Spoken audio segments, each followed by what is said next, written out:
Hello everybody. So today I want to talk about calculus, the topic that is about factorization and factorial. So now I want to show you how to answer.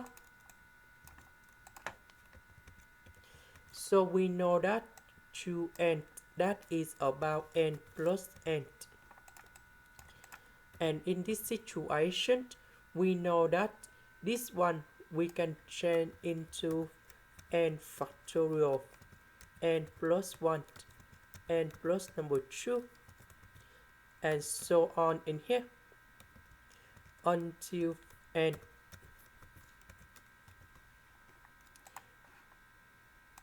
Because the distance from n plus n to n, that is about n plus 1, n plus number 2, and so on in here.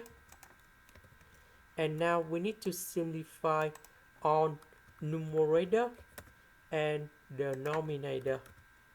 So n plus n, we have 2n. And this is the final answer. This is the end. Thank you for watching.